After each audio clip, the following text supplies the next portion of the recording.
Okay, we're live. Hi, this is William Ramsey. Welcome to William Ramsey Investigates. On today's show, I have a very special guest. He comes to us from Egypt. His name is Dr. Robert Mason, and he's just published a book. The title of the book is New Perspectives on Middle East Politics, Economy, Society, and International Relations. And he was the editor, but also a contributor to a number of sections within the book.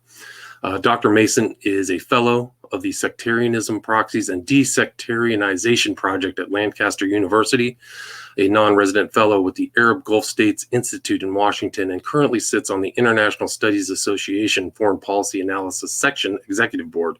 He was Associate Professor of Middle East Studies at the American University in Cairo from 2016 to 2019. Also a visiting scholar at the Department of Near Eastern Studies at Princeton University in 2019, and a visiting research fellow at the University of Oxford in 2016. His research focuses mainly on the international relations of the Middle East, including Gulf politics, Euromed, and Middle East Asia relations. Dr. Mason is the author or editor of numerous books, including Reassessing Order and Disorder in the Middle East, Regional Imbalance or Disintegration in 2017.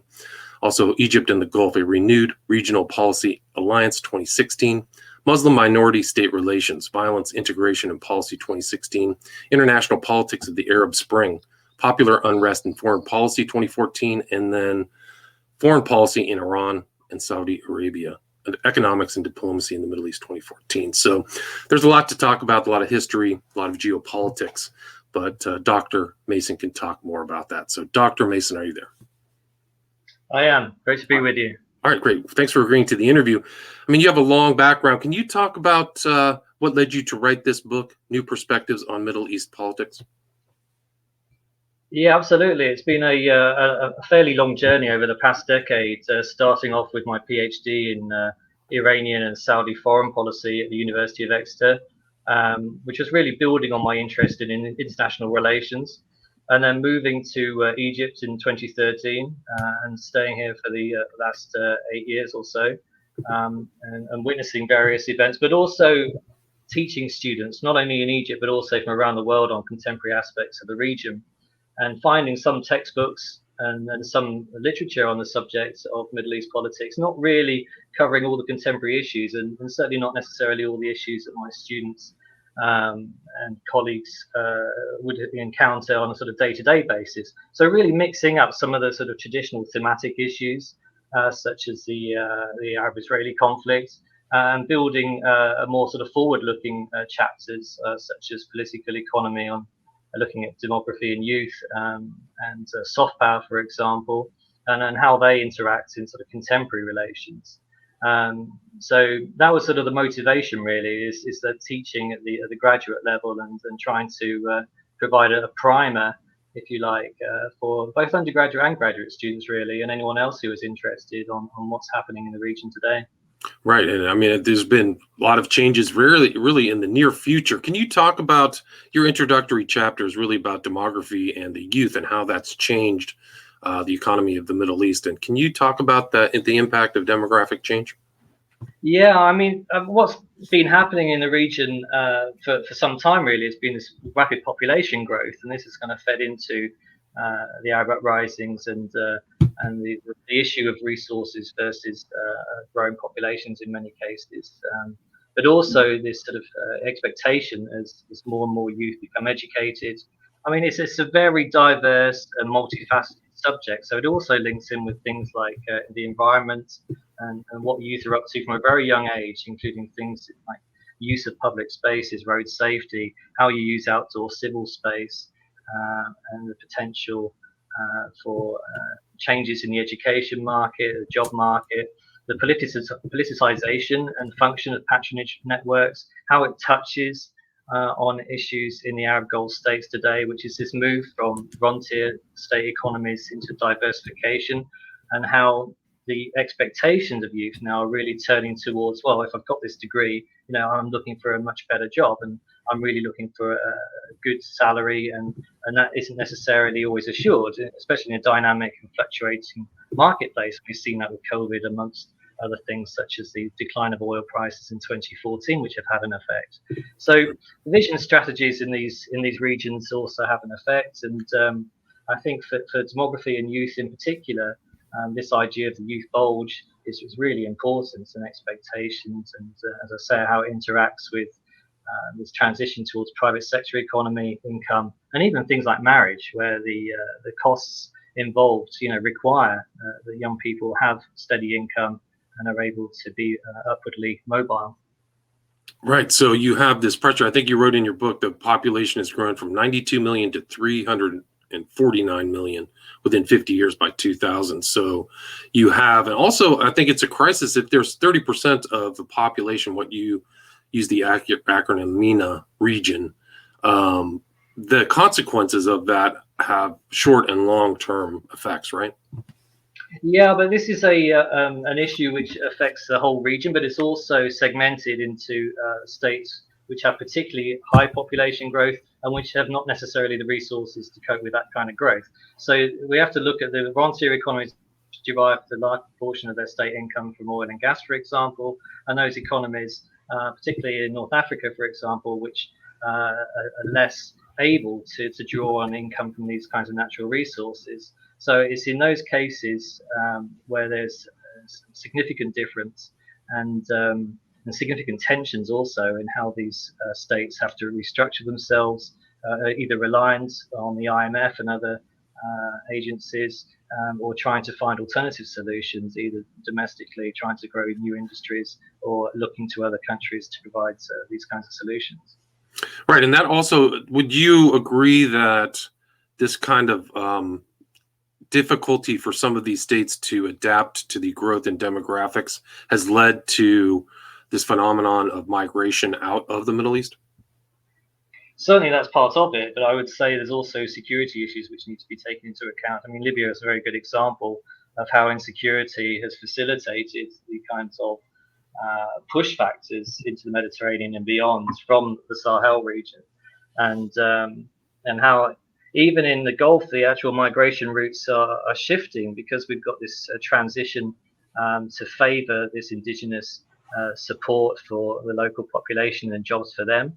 And so we find that one of the second, I think it's the second largest migration route in the entire world is between Asia and the Gulf, or Gulf Pacific, and that's shifting markedly. So these millions from South Asia now are being repatriated during COVID. It's on the back of decline in the oil price, and they're trying to ensure that these kinds of jobs, which have traditionally been blue collar jobs and therefore linked up with mega projects as well in the Gulf, they're being scaled back during the times of COVID, and it's becoming a difficult aspect of migration, which is becoming more addressed, I think, through diversification. So maybe other opportunities going forward for these states to engage, for these migrants to engage in new kinds of jobs potentially going forward. And you write in your book that the Middle East is known as this war-torn region. You use an example of somebody who started in Morocco and tried to get to Turkey, all of the different difficulties crossing national borders it would be for that person. Can you talk about how you define the Middle East and also the conflicts that are taking place between these states? Yeah, well, I mean, there's of course this concept of the Greater Middle East, which is what George W. Bush came up with when he talked about Afghanistan, of course, and there are commonalities, in terms of religion, and in terms of culture and traditional linkages, transnational linkages, whether it's ideology or trade and investment patterns. But what we're really talking about in the book is this region that spans from Morocco in the west right through to Iran in the east, and down to Sudan in the south. And of course, there's other states which are closely tied into that. And it's very interesting to see how these alliance patterns have been shifting recently through informal and temporary alliances.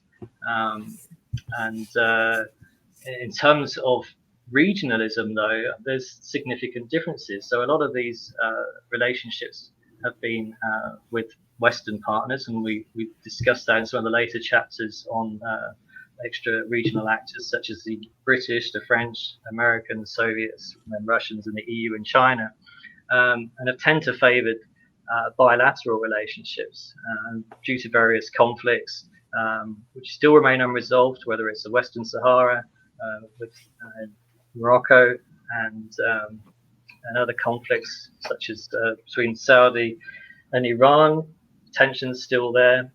Whether it's the Qatar crisis, there's all these impediments, of course, the Israel and Palestine conflict, all these impediments to a lack of regionalism, which has significant consequences for cohesion, for national development patterns, regional development patterns, and mobility as well.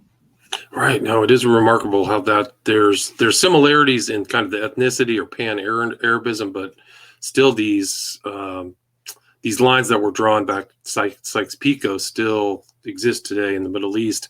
Can you talk about kind of you have a chapter about how the military affects some of these states, and particularly you talk about Egypt and Lebanon and Iran. Can you talk about why that military involvement in these countries is so unique and is an important part in analyzing each of those states?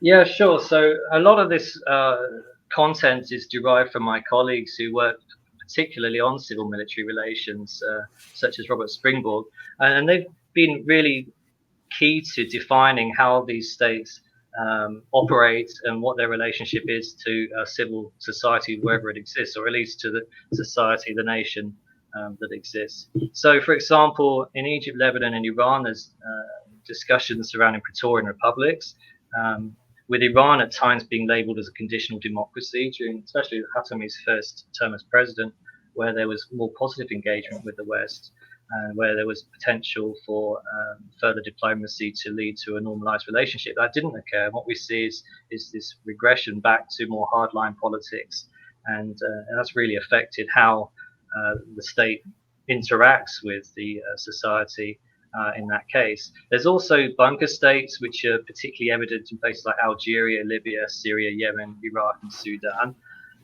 But this isn't necessarily a static definition, and there is some discussion about how these states have developed over time. Sudan's interesting because it's going through a political transition right now, but with signs that there's calls for Bashir to come in.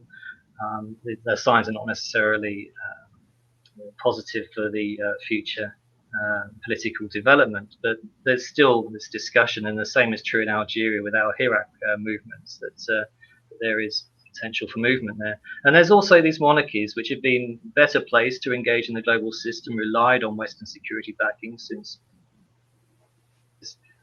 before they were founded as states, pre-32 in the case of Saudi Arabia, pre-71 in the case of other smaller Gulf states. And so there's this diversity of statehood in the region.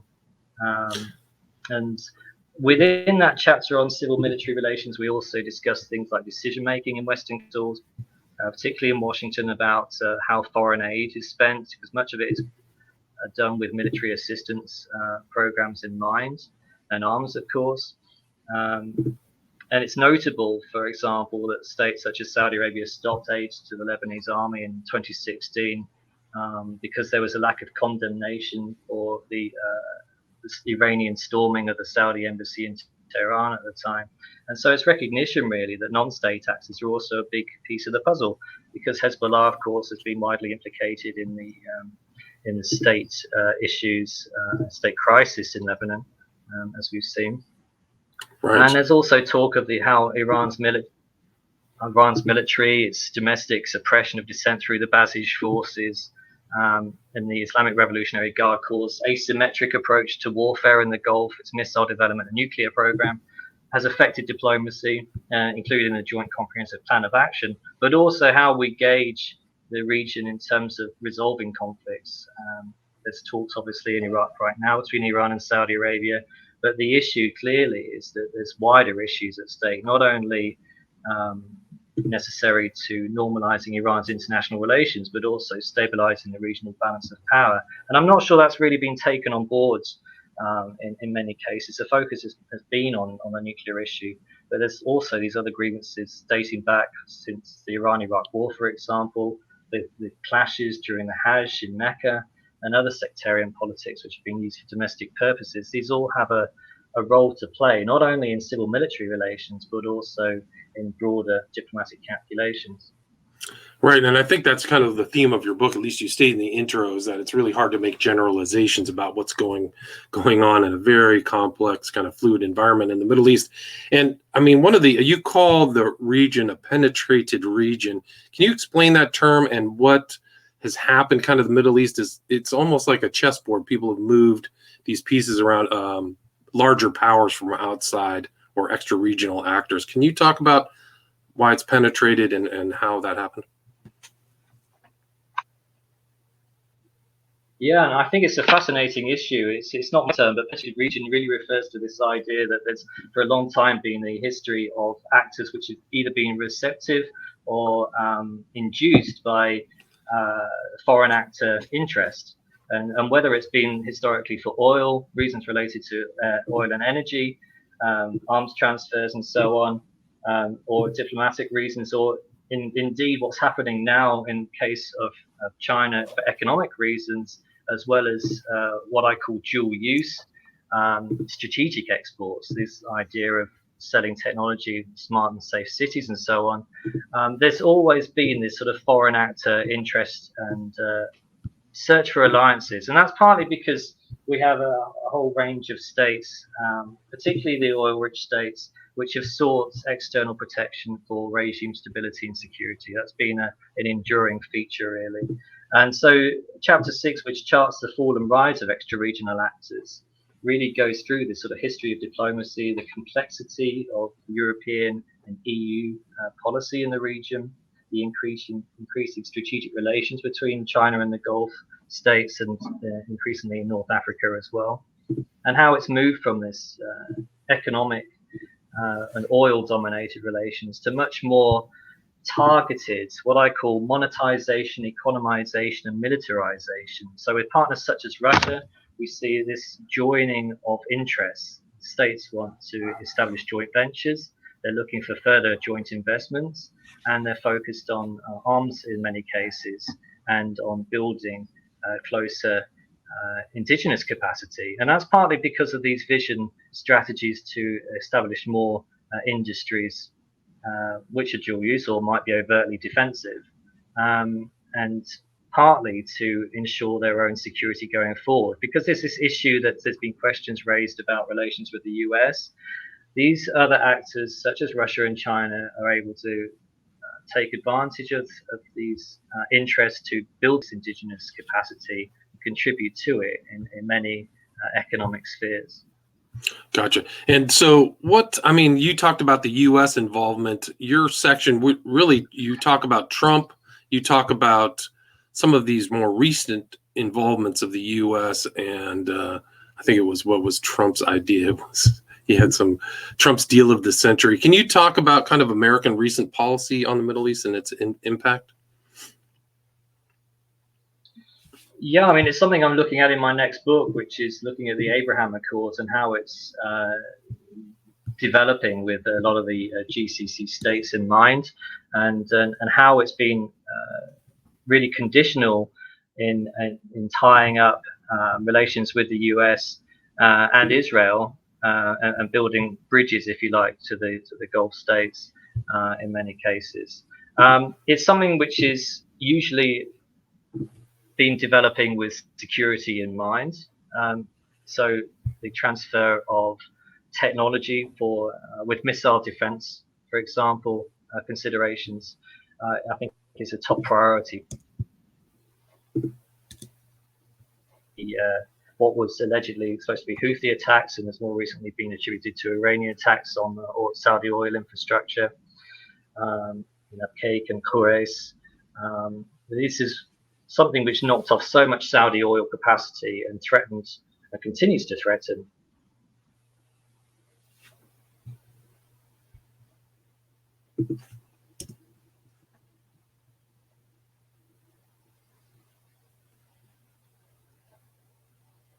continues to threaten Saudi interests is a major consideration. So establishing strategic depth for Saudis and Emirates, I think, is a top priority. But then, of course, there's all these other issues besides. So in the framework of moving past the Yemen conflict and Khashoggi and building more positive relationship between the Gulf states and the US, I think it's a signal, if you like, to, especially within the tolerance framework of the Emirates, to ties with Israel. It builds on technology, it builds on security, it builds on tourism, and it builds on investment, the kinds of aspects which are going to be vital in making sure that these states are able to transition into post-frontier states after 2030. And so it's multifaceted. And of course, some states are not quite there yet. Of course, for Saudi Arabia, the Abraham Accords is something which is yet to be considered in full. Bahrain, of course, has signed up to this kind of deal. But for many reasons, including the 2002 Arab Peace Plan, including Saudi domestic considerations and its regional credentials and international credentials as an Islamic power, it's quite complicated in how this will be played out going forward. But a lot of it is to do with how particularly young leaders in the region perceive threats. And so it's going to be functional and related to how diplomacy with states such as Iran takes place and how that is moving forward, or indeed if there's issues, then there might be alternatives to explore to make sure that kind of national security is available. And talking about young leaders, you have this kind of new leader in Saudi Arabia. Was it Mohammed bin Salman? I don't know much about the conflict with Yemen. Can you explain why that conflict started and still continuing, and why it hasn't been resolved? Well, it's an incredibly complex theatre. I think the easiest way to conceive this conflict is to break it down into the three conflicts that are taking place. One of them is between the Houthis and the central government, and that's largely due to how the Houthis perceive the fact that they've been marginalized over the past few years and that their grievances have not necessarily been addressed. The second interest is Saudi Arabia pushing back against, and that's primarily its reason for intervention in 2015, pushing back against the perception of the Iranian influence on the Arabian Peninsula, which is simply not tolerated. And the third conflict is really the US or Western conflicts against terrorists, against groups such as Islamic State or Al Qaeda in the Arabian Peninsula, and that's really done from afar and can increasingly be done from over the horizon through the use of drones and so on. And so it's incredibly diverse. What we see is the Emirates has pulled back from the Yemen recently and has been able to establish its relationship with the Southern Transitional Council in the south, which has given it proxy leverage, if you like, to safeguard its interests going forward. It's also developed access to Socotra Islands and Mayoon Islands towards the Red Sea, which gives it power projection into the region. And because of this complexity, because of this overlapping interest, it's very difficult, as we've seen, to find a solution to this conflict. And I mean, even now, there was talk recently, I think in the last couple of days, that the Iraq talks between Saudi Arabia and Iran were premised on the idea of resolving the Yemen conflict. But how could that possibly be when, okay, the Houthis may have received arms from Iran, but that doesn't make the Houthis an Iranian proxy per se. They still have autonomy. And in order to resolve the Yemen conflict, there needs to be some negotiation with the Houthis directly in order to re-establish more favorable facts on the ground, which, as we know, has led to this humanitarian crisis in many ways. And would you think that the Yemen crisis is something that plays out in the long-term kind of conflict and tensions between Saudi Arabia and Iran? It's certainly a contributing feature and one of the most important for the Kingdom of Saudi Arabia. But let's not forget Syria in all this, and other struggles for regional influence, which has taken place particularly after the Arab uprisings had upended the regional order and facilitated this transition from protests to warfare in so many different theatres. This complexity of trying to resolve these very embedded now conflicts with external intervention. In the case of Syria, you've got Russia taking the lead, not only on the ground with Iran, but also in diplomatic terms.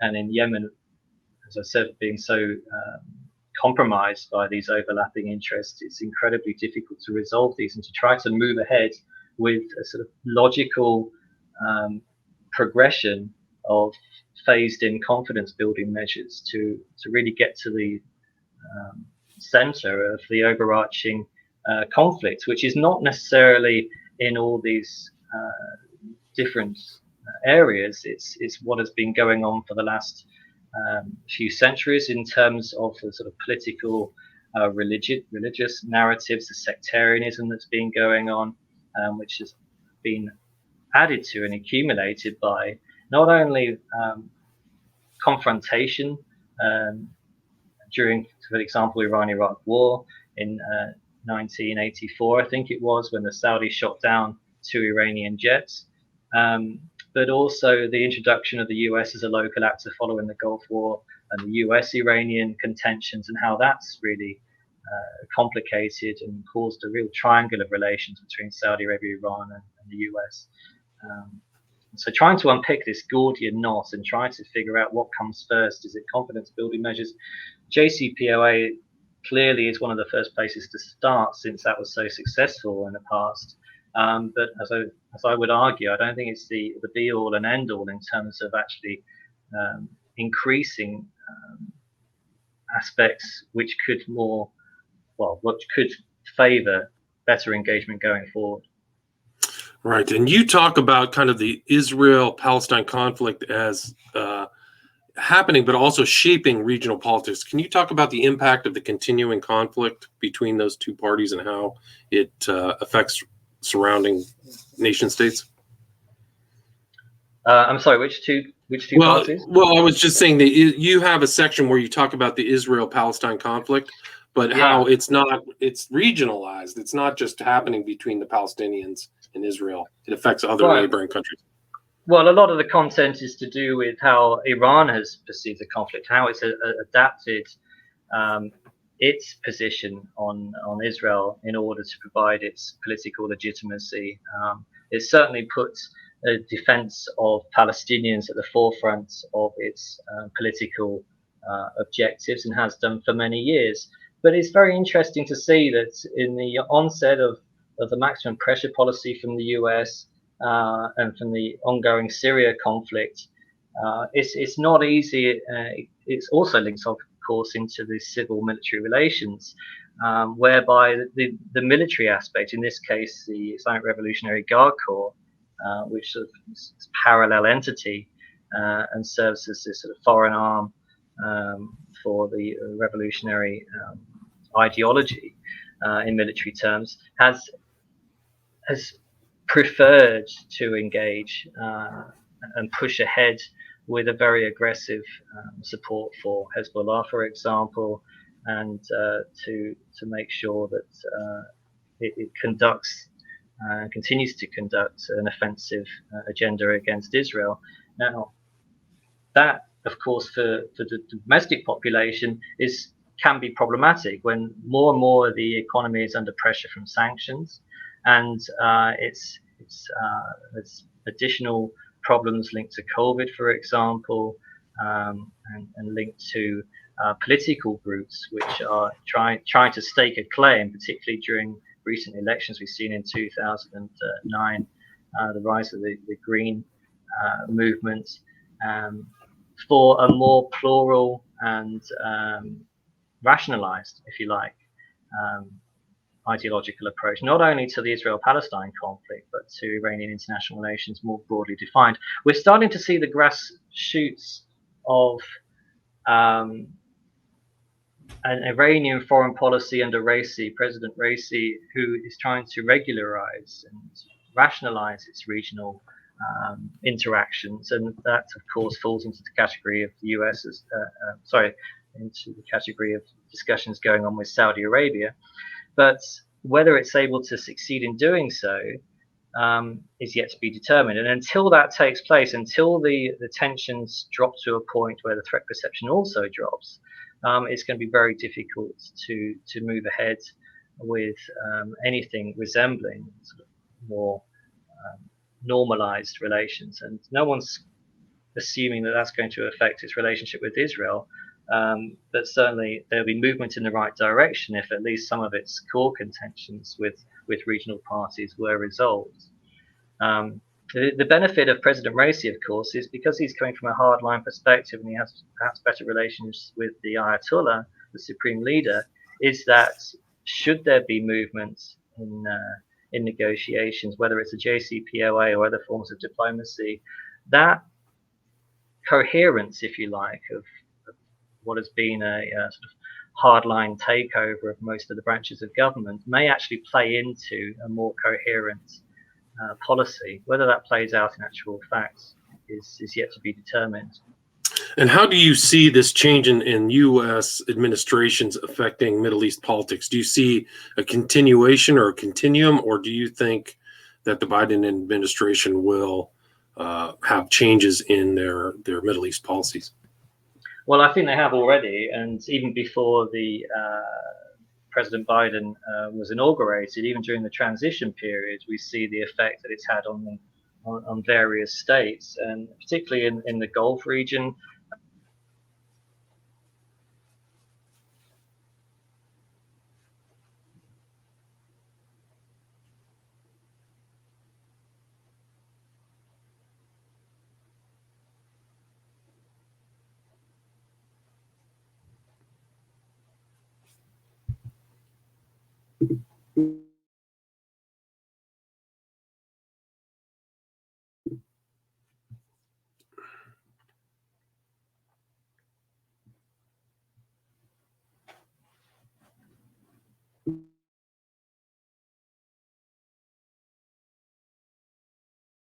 Nope, looks like he's not going to make it back. So again, that was Dr. Robert Mason, and the title of his book is New Perspectives on Middle East Politics, Economy, Society, and International Relations, published 2021. And you can probably find his contact information through where he is in Egypt, which is the American University in Cairo, I believe, is where you can find his website. So again, Dr. Robert Mason, thank you. That was it.